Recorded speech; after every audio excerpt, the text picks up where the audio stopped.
السلام علیکم ورحمۃ اللہ وبرکاتہ۔ تبلیغی جماعت کے خلاف مملکت سعودی عربیہ کا بیان پوری دنیا کے مسلمانوں کے لیے انتہائی تشویشناک۔ تبلیغی جماعت کے متعلق سعودی عربیہ کے موقف پر مولانا سید ارشد مدنی کی سعودی سفیر سے ملاقات۔ نئی دہلی۔ آج تبلیغی جماعت کے خلاف مملکت سعودی عربیہ کی وزارت شؤون اسلامیہ کے بیان کے پس منظر میں جمعیت علماء ہند کے صدر مولانا ارشد مدنی نے ہندوستان میں سعودی سفیر محترم سعود محمد بن سعدی سے ملاقات کے دوران کہا کہ جماعت تبلیغ کے سلسلے میں مملکت سعودیہ کی وزارت شؤون اسلامیہ کا بیان پورے عالم کے مسلمانوں کے لیے انتہائی تشویشناک کا سبب بن گیا ہے۔ چونکہ جماعت تبلیغ دیوبندی مکتب فکر کی جماعت ہے، اس لیے یہ امر دارالعلوم دیوبند اور جمعیت علماء ہند کے لیے بھی تشویش کا باعث ہے۔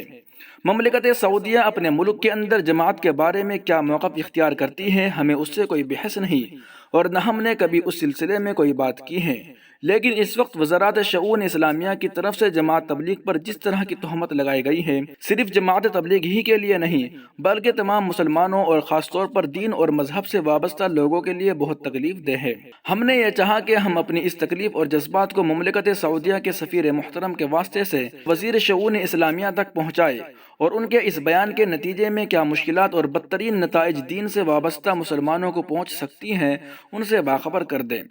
مجھے بڑی خوشی ہے کہ سفیر محترم نے بڑے اچھے ماحول میں میرے خط کو پڑھا اور اس موضوع پر گفتگو کی اور اس سلسلے میں مجھے بہتر سے بہتر تعاون دینے کا انہوں نے مجھ سے وعدہ کیا ہے اور یہ بھی فرمایا ہے کہ تم یہ سمجھ لو کہ یہ خط وزارت شؤون اسلامیہ تک پہنچ چکا ہے، وہاں سے مجھے یہ توقع ہے کہ تمہاری توقع کے مطابق جواب آئے گا۔ میں محترم سفیر کا ان کے حسن و اخلاق اور اچھے ماحول میں گفتگو کرنے پر بہت ممنون و مشکور ہوں اور مجھے یقین ہے کہ انشاءاللہ وہ ہمارے بہترین ترجمان ثابت ہوں گے اور ہماری اس گفتگو اور تحریر کے انشاءاللہ خاطر خواہ نتائج سامنے آئیں گے۔ سبسکرائب کیجئے محاسن اسلام یوٹیوب چینل کو اور بیل آئیکن پر ضرور کلک کیجئے تاکہ ہر طرح کی اسلامک نئی ویڈیو فوراً آپ تک پہنچے۔ شکریہ، جزاک اللہ۔